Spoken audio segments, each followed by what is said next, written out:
Welcome to Mind Atlas. Tonight, we walk among the shadows of an ancient name, Medusa. Hers is a story whispered in fear, etched in stone, and carried through the ages like a chill upon the wind. Yet behind the terror there lingers something more, a tale of beauty, betrayal, and transformation. Close your eyes and imagine the ruins of an old temple, its columns broken, its floor scattered with dust and ivy. The night air moves softly through the cracks, and if you listen closely, you might hear it, the echo of her name drifting through time, waiting to be remembered. The ruins lie silent beneath the moon, their marble bones glowing faintly in the silver light.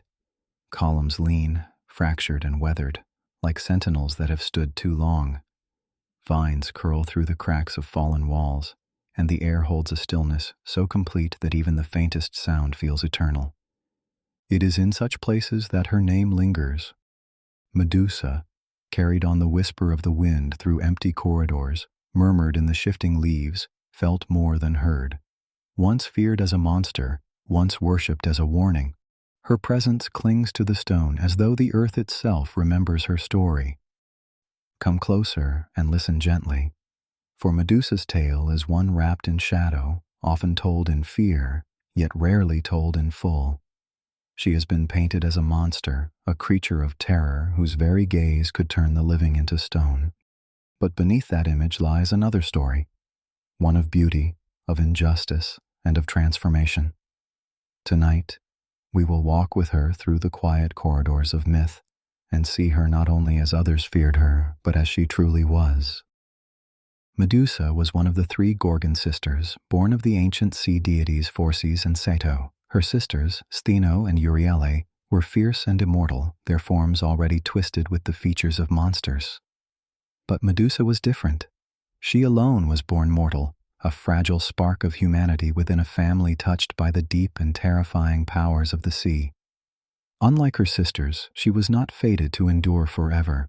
Her life had limits, her years could be counted, and that alone made her remarkable. For in a world of undying beings, gods, titans, and monsters, Medusa's mortality set her apart.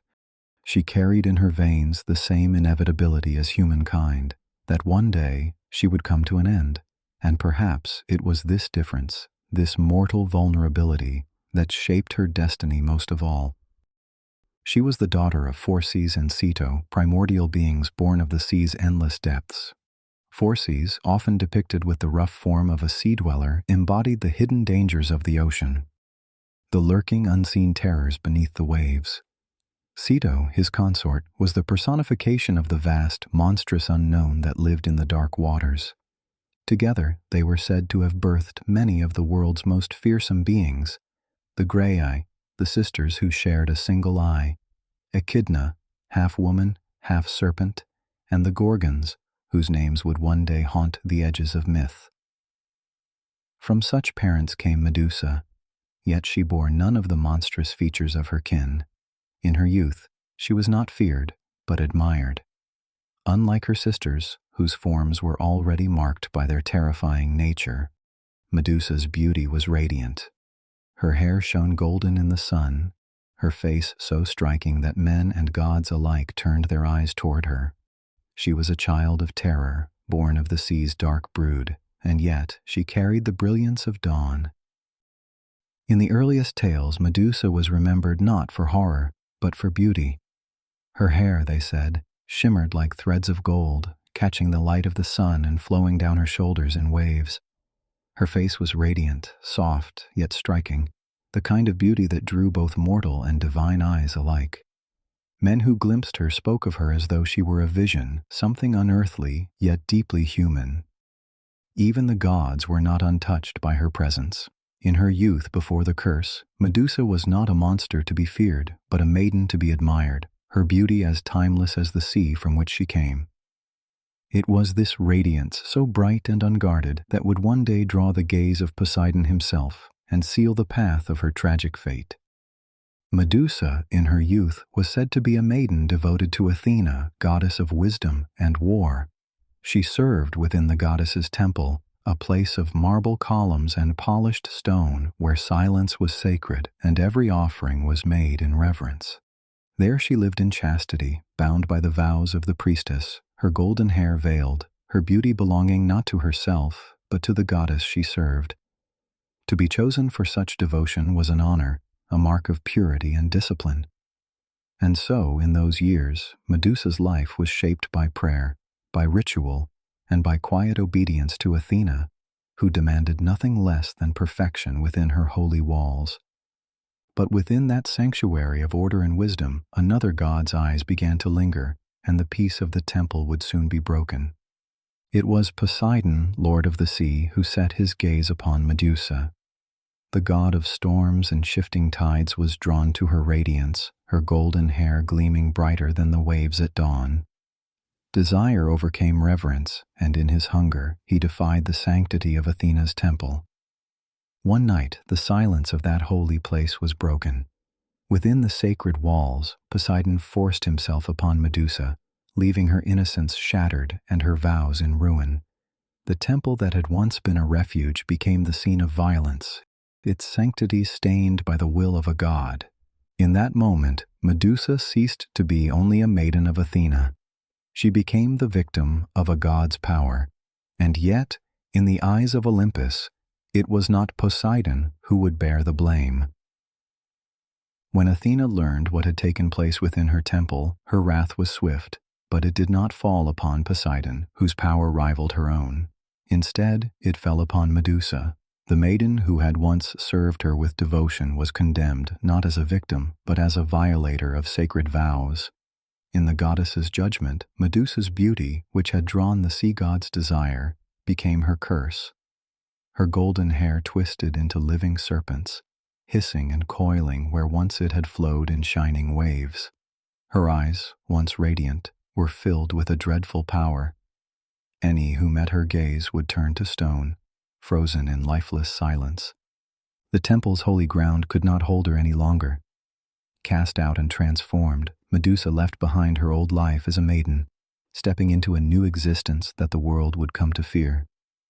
Her golden hair, once praised like sunlight woven into strands, writhed now as a crown of living serpents.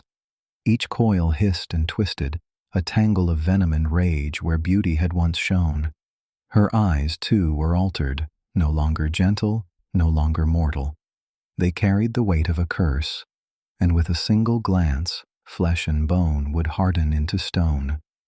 Statues became her footsteps' shadow, warriors caught mid-strike, wanderers frozen in terror, their final expressions etched forever in stone.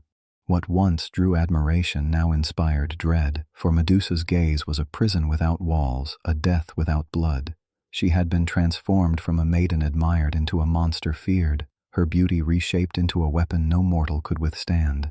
Banished from temples and cities, Medusa was cast to the edges of the known world, a place where mortals dared not tread. Her presence was unwelcome among men, her form too terrible for the company of gods. Exiled, she withdrew to a lonely dwelling at the world's horizon, where ocean met stone and wild winds tore across desolate cliffs. There she lived in silence, far from human voices, her only companions the serpents that crowned her head. Travelers who strayed too near would never return, their shapes left scattered as statues across the barren ground, silent witnesses to her curse. Once a maiden of devotion and light, Medusa became a figure of solitude, walled away from the world not by stone, but by the fear she inspired. Her exile was not only a punishment, but an erasure. She was cut off from the life she had known and from the love of gods and men alike. In the quiet of her exile, Medusa stood as both victim and villain, though never by her own choosing. She had been wronged, transformed, and cast away, yet the world remembered her not as the maiden betrayed, but as the monster who turned men to stone. Her suffering was rewritten as menace, her loneliness mistaken for malice. The story told of her was shaped by fear, not compassion. To mortals, she was a terror lurking at the world's edge. To poets, a symbol of ruin. Yet beneath those layers of legend, she remained what she had always been. A woman burdened by the will of gods, condemned for beauty and cursed for a crime she did not commit. Medusa dwelled at the edges of the known world, where maps faded into sea and sky, and the ancients whispered of lands no mortal had seen. Her home was said to lie in the far west, beyond the reach of sunlit kingdoms, where cliffs plunged into restless waters and storms gathered without end. It was a place of twilight and salt wind, suited only for those cast out, where even the bravest sailors feared to wander. There, amid crags and shadows, her presence shaped the land itself. Statues of stone littered the approach to her lair, men and beasts caught forever in their final breath.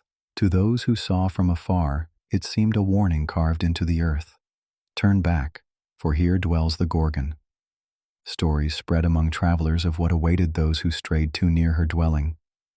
They spoke of statues scattered across the rocky ground, not carved by mortal hands, but frozen in the very moment of terror. A soldier with sword half raised, a hunter reaching for his bow, even wanderers whose faces still carried surprise or pleading. All were locked in silence, their flesh turned to stone by a single glance. These tales passed from ship to ship, from hearth to hearth, growing with each telling. Sailors whispered that the air itself grew heavy near her lair, that even the birds fell silent, as if the world knew it stood in the shadow of her gaze. And so, Medusa's name became a warning, a fate too dreadful to challenge, a curse too strong to escape. Yet Medusa was not entirely alone. Her sisters, Stheno and Euryale, remained by her side, fierce, immortal beings whose monstrous forms inspired dread even among gods. Unlike Medusa, they could never die, their power untouchable, their lives endless as the sea that birthed them. Though the world feared them, they were bound to Medusa not by fear, but by blood. They watched over her exile, guardians of the sister whose fate had been harsher than their own. To the eyes of mortals, they were terrors, but within their bond was a kind of loyalty that endured beyond curses and centuries. Together, they kept vigil at the world's edge, 2 immortals and 1 mortal, 3 sisters set apart from gods and men, bound in a story that would soon draw a hero to their door. It was many years later, far from Medusa's lonely dwelling, that her fate was sealed by the schemes of men. King Polydectes of Seriphos, desiring to rid himself of the young hero Perseus, devised an impossible task. With a sly smile, he demanded what no mortal could hope to achieve: the head of Medusa, the most dreaded of the Gorgons. To the king, it was a death sentence spoken as a command, for who could face the Gorgon's gaze and live? To set eyes upon her was to become stone, and no blade nor shield could save a man from such a fate. Yet Perseus, bound by duty and honor, could not refuse. And so began the journey that would carry him to the very edges of the world, where the shadow of Medusa awaited. The gods, watching from Olympus, did not leave Perseus without aid. To Hermes he owed the gift of winged sandals, carrying him swifter than any mortal could run, lifting him above land and sea. From Athena came the polished shield, its surface shining like a mirror, a way to look upon Medusa without meeting her deadly gaze. Hades granted his helm of invisibility, cloaking Perseus from sight, so he might pass unseen even before immortal eyes. And into his hands was placed a blade forged with divine sharpness, keen enough to cut through scales, stone, or serpent. Armed with these gifts, Perseus became more than mortal, a favored instrument of the gods, sent not only to face Medusa, but to fulfill a fate that had been shaped long before his birth. Before Perseus could reach Medusa, he first had to seek the Graii, the ancient sisters who dwelled in darkness, older even than the Gorgons themselves. They were 3 in number, gray-haired and bent with age, their skin like parchment, their forms withered as though time had forgotten to release them. Yet these crones shared a strange and secret bond. Between them, they possessed but a single eye and a single tooth, passing them from hand to hand as each took her turn to see or to speak. It was said that none could find the Gorgon's lair without their guidance, for they alone knew the path to that shadowed edge of the world. Perseus came to them in silence, cloaked by cunning and aided by Athena's wisdom. With careful timing, he snatched their one eye from their grasp, holding their vision hostage until they gave him the knowledge he sought. Reluctantly, they revealed the way, And so, guided by the whispers of the Graii, Perseus set his course toward Medusa's dwelling. Perseus came to Medusa's dwelling under the cover of night, when the moon lay pale across the rocks and the sea sighed against the cliffs. The air was heavy with silence, broken only by the low hiss of serpents winding through the dark. Around the lair, her sisters, Stheno and Euryale, kept their watch, immortal guardians, their monstrous forms prowling the shadows. Within, Medusa slept, her breath slow, the serpents upon her head coiled in restless dreams. Even in slumber, the power of her gaze lingered, a danger Perseus dared not meet. Step by step, he crept into the cavern, guided not by sight, but by the mirrored shield that Athena had given him, its polished face reflecting the sleeping Gorgon in cold, distorted light. Perseus dared not lift his eyes to her directly, for even in sleep her gaze could mean death. Instead, he held Athena's shield before him, tilting it carefully so that her image shimmered upon its surface. In that reflection, he saw her, the serpents stirring, her face caught between beauty and curse, a figure both haunting and sorrowful. With each cautious step, the mirrored shield became his guide, showing him the path without ever meeting her eyes. It was as though he moved through a dream, walking in silence through shadows that could at any moment turn to stone. With his breath held and his grip steady, Perseus raised the blade the gods had given him. In one swift motion he struck. The sound rang sharp against the cavern walls, and in an instant Medusa's head was severed from her body. Yet even in death, her power did not fade. From her severed head, the serpents still hissed and writhed, their eyes glowing with the same dreadful force that had turned countless men to stone. The air itself seemed to shudder, as if the world recognized that something both terrible and sacred had just been undone. Perseus lifted the head carefully, turning his eyes always to the shield's reflection, for its power remained as fierce as when life still coursed through her veins. Medusa was slain, but her legend had only just begun. From the blood that spilled upon the rocky floor, new life emerged, as if even in death Medusa's story could not end with silence. First came Pegasus, the winged horse, his white form gleaming against the darkness of the cavern, his wings unfurling with the brilliance of dawn. He rose swiftly into the night sky, a creature of freedom born from a mother's curse. Beside him came Chrysaor, a warrior carrying a golden sword, radiant and strange, a figure both divine and mysterious. Though lesser told, his birth too was a mark of Medusa's enduring power, that from her suffering and her end beings of wonder would rise. Thus, in the moment of her fall, Medusa became not only a symbol of fear, but the mother of marvels, her legacy written in wings and steel, carried forward beyond her death. With Medusa's head secured within a sack, Perseus began his journey home. Yet even hidden from sight, its power remained undiminished. When enemies rose against him, bandits upon the road, or beasts that barred his way, he unveiled the head, and in an instant they hardened into stone. Their forms stood frozen where they had fallen, silent monuments to the Gorgon's enduring curse. The severed head became his shield and weapon, feared by all who looked upon it. To carry Medusa's gaze was to carry a power greater than any mortal could claim, a reminder that even in death, her eyes held dominion over life. When Perseus's long journey was done, he offered Medusa's head to Athena, the goddess who had guided his hand. She accepted it, not to cast it aside, but to place it at the very heart of her power. Upon her aegis, the great shield that gleamed with divine force, she set the Gorgon's face. From then on, the head of Medusa became a symbol of protection, warding off those who dared to strike against the goddess of wisdom and war.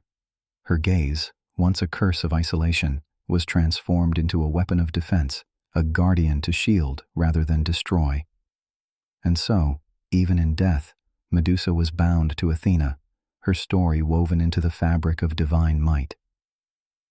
Medusa's tale turned upon itself, as myths so often do.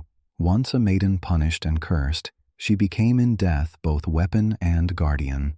Her gaze, which had condemned her to exile and solitude, was now harnessed by a goddess, transformed into a force of protection.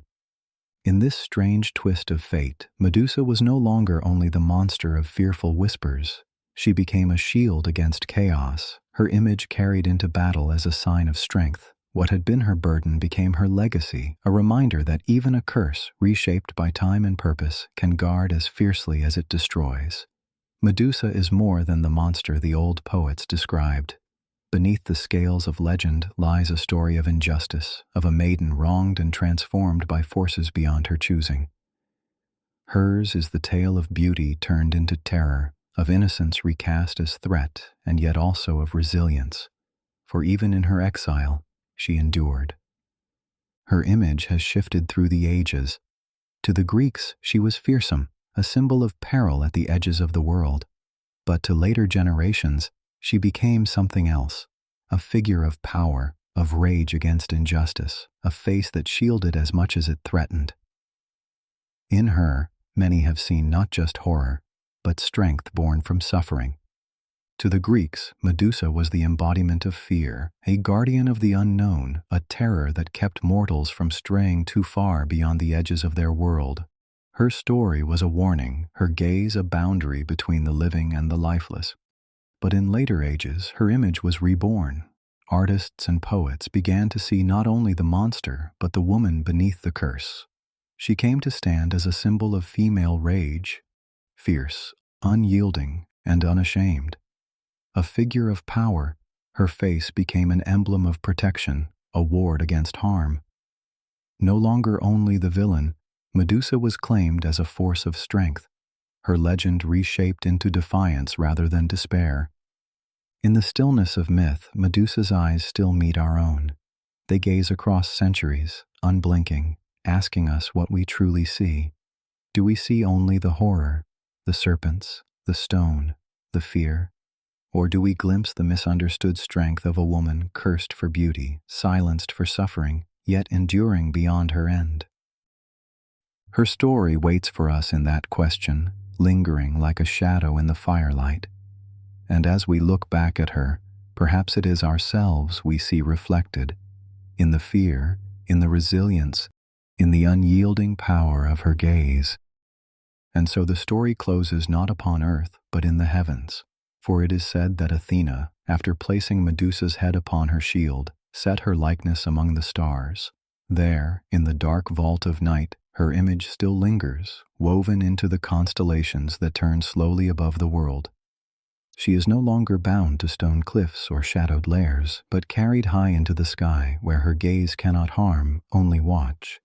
The stars bear her memory gently, not as a curse, but as a reminder that even those cast as monsters may find a place among the eternal lights. There, among the stars, her gaze no longer curses. It does not harden men into stone, nor drive them to fear. Instead, it rests quietly upon the world below, calm and eternal. In the hush of night, her eyes are like distant lanterns, watching without judgment, without wrath. Medusa, once condemned to exile and dread, has become a silent guardian in the sky, her story softened by time, her presence transformed. And in that endless silence, she watches still, not to punish, but simply to be. And so we fade into calm, leaving Medusa's story to rest where myth and starlight meet. Her tale, shaped by fear and sorrow, by beauty and transformation, lingers not as an answer, but as a mystery, one that drifts through time like the constellations themselves. Perhaps she is a monster, perhaps a victim, perhaps something more enduring than either. What remains is the quiet wonder of her presence, watching from the heavens, reminding us that even the darkest stories hold fragments of light. Now let the night carry you gently onward, and may her gaze guide you into dreams.